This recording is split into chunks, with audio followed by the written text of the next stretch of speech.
Assalamualaikum warahmatullahi wabarakatuh. Perkenalkan nama saya Alvin Satria Putra dengan NIM 240401020168, program studi PJJ S1 Informatika Universitas Cyber Asia. Pada kesempatan kali ini saya akan memaparkan uh, untuk ujian akhir semester mata kuliah Cloud Computing. Presentasi ini terdiri dari 4 pokok bahasan. Yang pertama yaitu penjelasan 3 istilah software as a service, utility computing, dan integrated network. Kedua yaitu arsitektur network hybrid cloud computing beserta gambarannya. Yang ketiga, 4 faktor yang pengaruh dalam implementasi cloud computing di perusahaan. Keempat adalah 8 keuntungan dan 3 kerugian virtualisasi dan cloud computing. Presentasi ditutup dengan kesimpulan. Kita mulai dari pertama yaitu software as a service atau SaaS.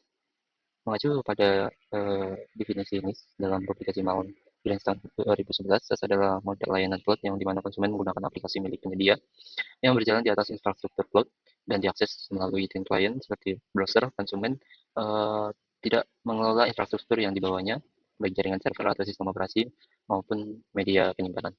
Sederhananya, perangkat lunak ini tidak lagi kita beli dan kita install, melainkan kita sewa dan gunakan melalui jaringan.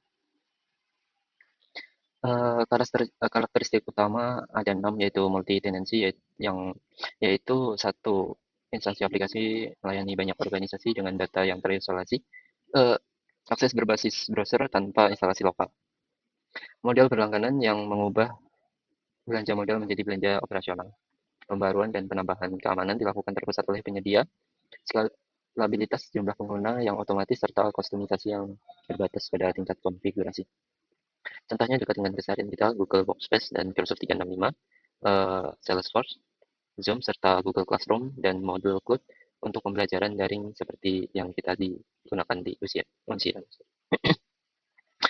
Istilah kedua adalah utility computing.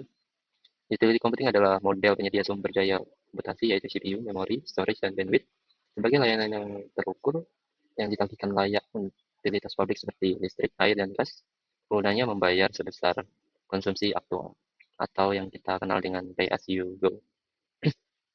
Gagasan ini sudah ditemukan John McCarthy pada tahun 1961. Buya dan rekan-rekannya pada tahun 2009 kemudian menempatkan komputasi sebagai utilitas kelima setelah air, listrik, gas, dan telepon. 4 karakteristik yang penting dalam measure service yaitu seluruh pemakaian diukur dengan tagihan secara transparan, on-demand service, di mana pengguna mengatur kapasitas sendiri. Elastisitas yaitu kapasitas yang membesarkan saat beban memuncak, menyusut saat beban rendah, serta peralihan struktur biaya dari CapEx atau menjadi OpEx. Penerapannya dapat kita lihat pada Amazon EC2 yang menagih per detik pemakaian Amazon S3 yang menagih per gigabit per bulan, dan AWS Lambda yang menagih per juta eksekusi function. Analogi sederhananya, perusahaan tidak perlu membangun pembangkit listrik sendiri untuk menyalakan lampu kantor. Demikian pula tidak perlu membeli server sendiri, cukup menyewa kapasitas sesuai pemakaian. Yang ketiga yaitu integrated network atau jaringan terintegrasi. Integrated network itu adalah infrastruktur jaringan yang menyatukan beragam jenis jaringan, perangkat protokol, dan layanan baik data, suara, maupun video yang ke dalam satu backbone tunggal yang dikelola secara terpadu. Dalam konteks cloud computing, jaringan ini menyatukan pusat data penyedia, jaringan internal organisasi, jaringan publik, dan perangkat pengguna terakhir, sehingga seluruhnya berkomunikasi secara transparan seolah berada dalam satu jaringan yang sama. Komponen pembentuknya meliputi backbone IP dan MPLS sebagai jalur transport tunggal, virtualisasi jaringan melalui SDN, NFV, dan VXLAN, router, switch, dan gateway sebagai simpul penghubung. Kanal aman terlokasi berupa VPN dan VPN, SD-WAN, dan Direct Connect.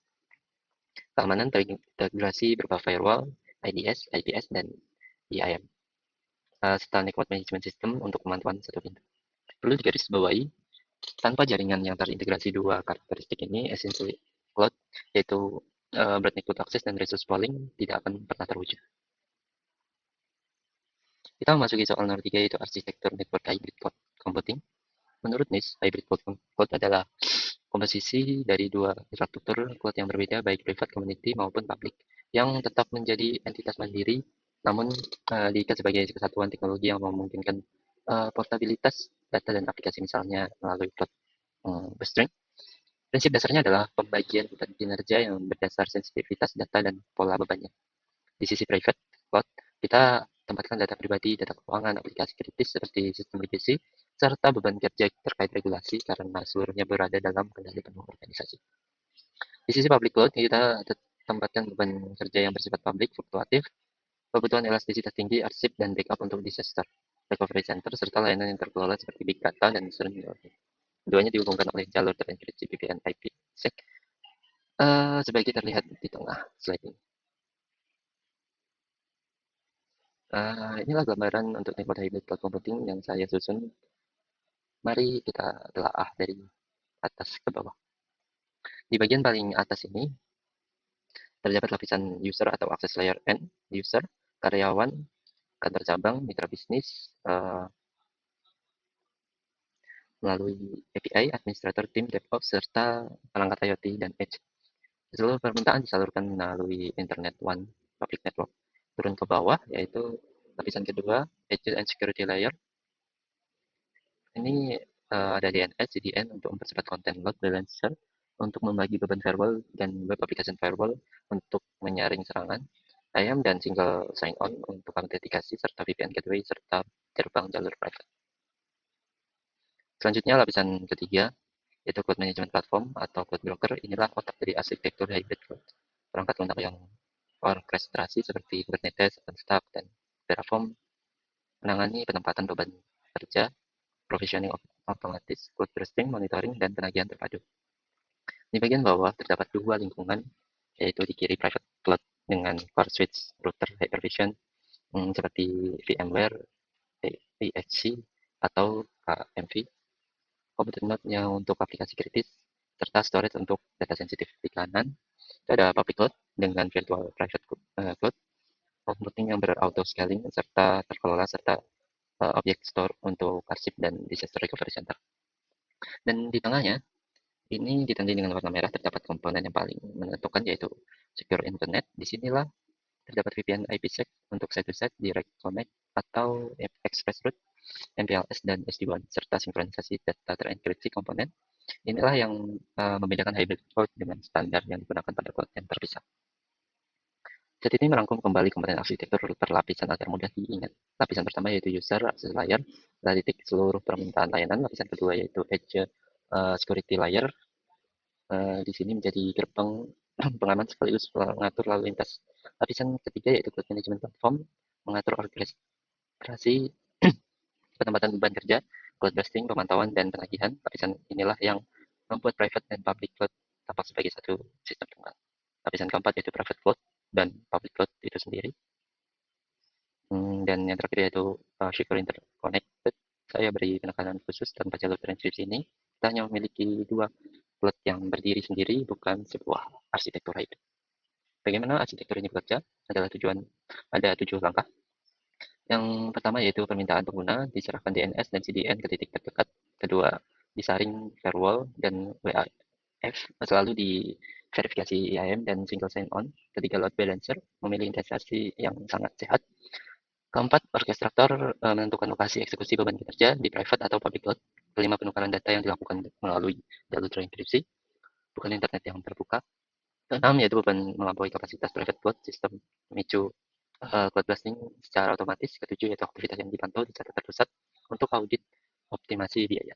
Keunggulan dari keenam fleksibilitas ini penempatan beban kinerja, kepatuhan regulasi karena data pribadi tetap berada dalam jurisdiksi organisasi, efisiensi biaya investasi on-premise tetap dimanfaatkan, tersedia tinggi profit on cloud, terdapat disaster recovery center, scalability untuk menyerap lonjakan musiman, serta mitigasi vendor lock.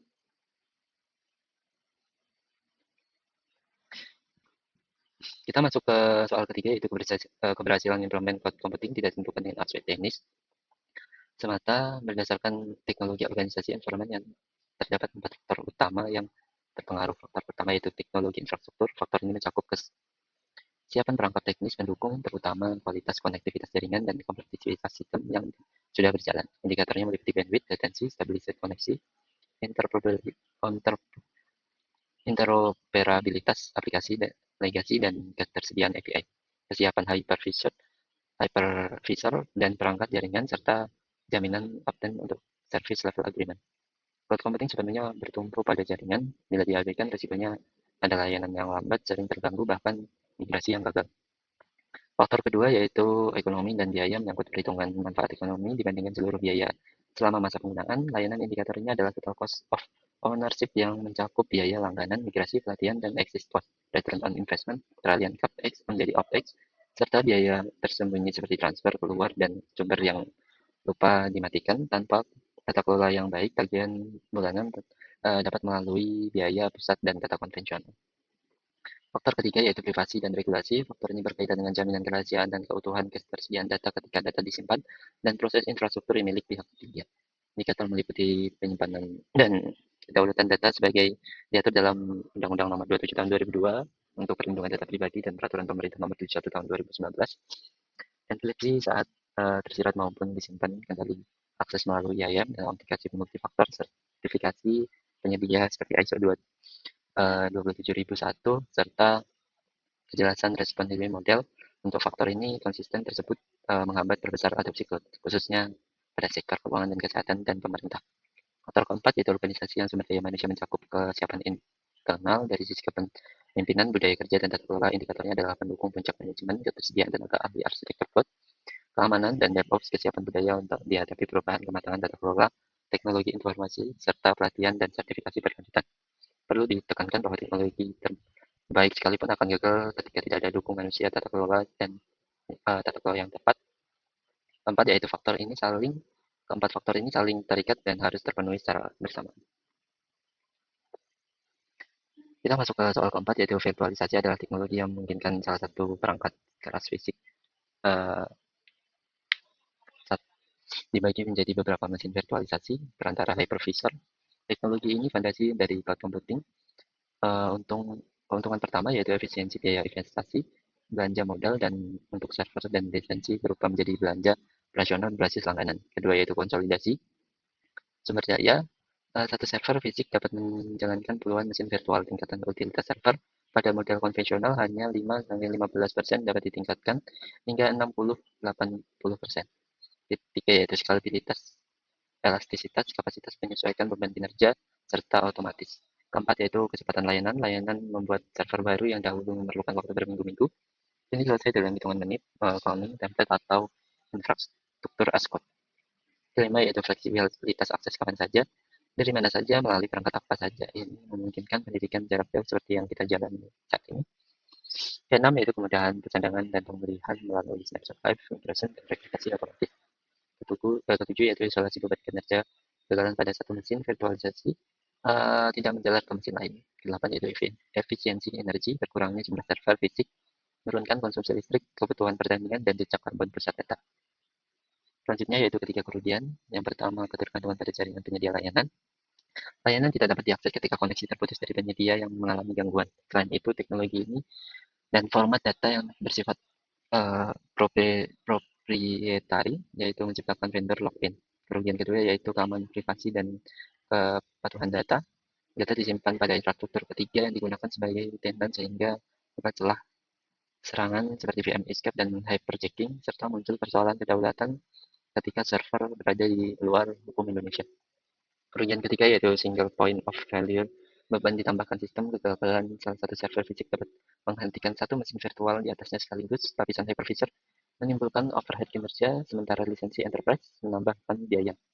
Namun ketiganya dapat dimitigasi menerapkan arsitektur hybrid untuk data sensitif, menggunakan standar terbuka yaitu kontainer agar beban tetap portable, dan menerapkan high availability dan clustering dengan redundancy hypervisor serta enkripsi menyeluruh dan disertai audit keamanan berkala. Sampailah kita pada kesimpulan, SaaS, Utility Computing, dan Integrated Network adalah tiga pilar yang saling melengkapi. Arsitektur hybrid cloud menggabungkan kendali private cloud hingga elastisitas public cloud melalui sektor interconnected. Keempat faktor implementasi ini harus terpenuhi secara bersamaan agar adopsi berhasil, dan 8 keuntungan virtualisasi terbukti menekan biaya, sementara 3 kerugiannya dapat dimitigasi dengan desain yang tepat. Demikian pemaparan dari saya, kurang lebihnya mohon maaf. Assalamualaikum warahmatullahi wabarakatuh.